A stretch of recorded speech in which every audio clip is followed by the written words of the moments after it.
The Legend of Zelda Tears of the Kingdom has been out for over a year at the recording of this video. However, many mysteries in Nintendo's latest entry into the series have still not been solved. One of the first questions that fans had was regarding the time skip between the ending of Breath of the Wild to the events of Tears of the Kingdom. In this theory, I want to present a potential answer to this riddle for your consideration. While the game does not directly say how long it has been, I want to point out some evidence and patterns that I'll use to give a precise answer to this query. A like and subscription to the channel is greatly appreciated. Be sure to enjoy some of the older videos and shorts on the channel for more esoteric lore about the Legend of Zelda. During the explorative intro of Tears of the Kingdom, it is immediately obvious that some portion of time has passed since our last foray into this version of Hyrule. Instead of picking up where Breath of the Wild left off, investigating a malfunction with Varuta near Zora's domain, we find the hero and the princess delving into the forbidden hollows of the castle's underkeep. After Link wakes up, we can arrive on the surface of Hyrule and see how things have changed during the time that has passed. We can observe Zelda's new look, the existence of the Purapad, Link's hairband and tunic being worn out, plenty of signs that life has gone on in Hyrule since the days of the Calamity. But exactly how much time has passed between the opening of Breath of the Wild and Link awakening in the sky in Tears of the Kingdom? 6 years, 2 months, and 9 days. Was that number within the parameter of what you expected? There is a reason for such a precise answer. In order to build the case for this theory, we need to examine some patterns regarding Nintendo's handling of dates within the Zelda series. I'll list several examples of Nintendo's behavior when it comes to topics like these, but first, we'll examine a date that we are already familiar with, Link's birthday.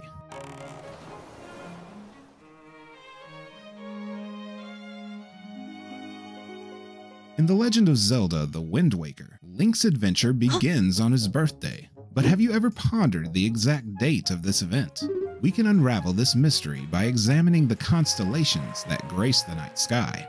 The developers have hinted that Hyrule is situated on a fictional counterpart of Earth, and the evidence of this is that we can identify 3 real-world constellations in Hyrule's firmament: Cassiopeia, Ursa Major, and Orion. Given that the game is developed in Japan, it is insightful to adopt a Japanese perspective to determine when these constellations are visible in their night sky. By employing this technique, we can deduce that Link's birthday falls in mid-December, specifically on December 13th. What makes this date even more intriguing is that it coincides with the Japanese release date of The Wind Waker. The developers went out of their way to match up the constellations with the time of year of the game's release. This move certainly smacks of Nintendo's typical MO. Keep this trend in mind, and let's go a step further and apply this logic elsewhere in The Legend of Zelda. In Breath of the Wild, Princess Zelda struggles to gain the sealing power that is her birthright. In her quest to unlock the power within herself, she has prayed to the 3 springs of Hyrule over the course of her life. However, Mount Lanayru, home of the Spring of Wisdom, is off limits to those who have not reached the age of 17, due to Hylians believing that people have a lack of wisdom until that age is reached. On Zelda's 17th birthday, she is finally permitted to make the ascent up the mountain and pray at the Spring of Wisdom. If Nintendo is continuing to follow the same admittedly shallow pattern that they established with Link in The Wind Waker, it could possibly mean that Zelda's birthday in Breath of the Wild is on March 3rd, the release date of the game. In Skyward Sword, the opening segment of the game tasks the hero with a Loftwing race. This race, a sort of graduation milestone for those attending the Knights Academy, takes place on a special day. While milling about during this section, the astute Professor Owlin makes this remark about the significance of the day. Today is a special day for many reasons, but it is also the 25th anniversary of our fine institution.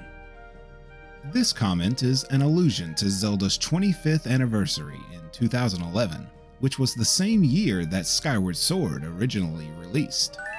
Elsewhere in this particular game, Link must travel to the desert to meet with the ailing dragon Lanayru.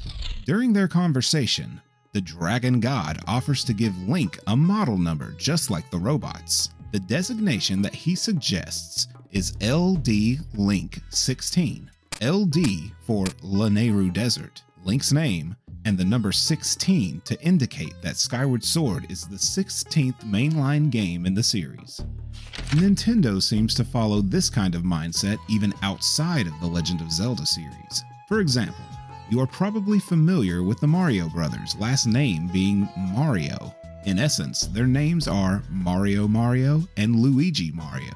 The same can be said for the hero, whose surname is also the same as his given name, Link. You can see from these examples that Zelda's developers are quite on the nose when it comes to this type of topic. But that still leaves us with the question, why is the time skip in Tears of the Kingdom 6 years, 2 months, and 9 days in length? The Legend of Zelda Breath of the Wild was released worldwide on March 3rd, 2017. The Legend of Zelda Tears of the Kingdom released on May 12th, 2023. The amount of time that has passed between those dates gives us our number of 6 years, 2 months, and 9 days. As we explore the land of Hyrule in Tears of the Kingdom, we can observe many things that seem to support a time frame like the one in this theory. Let's briefly look at a few examples of those. Hudson and Ronson, the leaders of Tarrytown, made their matrimonial vows during the events of Breath of the Wild. When we meet them again, we see how they have spent the years building up the town. More importantly, however, they have raised a daughter named Madison. While we don't know Madison's exact age, we can safely deduce that she is not a baby or a toddler, and also that she is not around the age of a teenager. Her age, in my opinion, would be a bit lower than the amount of time that passed during the time skip, perhaps around 5 years old if she was conceived shortly after their marriage. In Breath of the Wild, Death Mountain was in a state of activity due to Ganon's influence after decades of being dormant. Lava flowed from the summit continuously during that time and was a prominent feature of the area, requiring Link to gear up to be able to withstand the intense heat. When exploring the surface once again in Tears of the Kingdom, the once fiery peak has now cooled significantly. According to a quick internet search, generally speaking, lava flows that are 20 to 30 meters thick can take 2.5 to 6 years to solidify. Using a no-clip camera, we can get an idea of how thick Death Mountain's deepest lava flows are, and this could loosely support the idea that an extended amount of time has passed since the days of the previous game.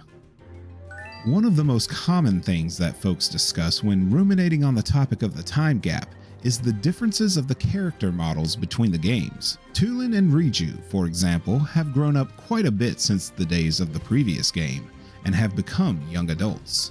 While it is true that some characters who were children in the last game, such as Shamay, still retain their childish model and don't seem to have grown much at all, there may be a plausible explanation for this. Perhaps people in Hyrule simply mature at different rates, just like people in real life do. This can be seen with the Zora character named Finley, who remarks how she is a late bloomer and has not gotten her growth spurt yet. It's possible that the same is true for Shamay.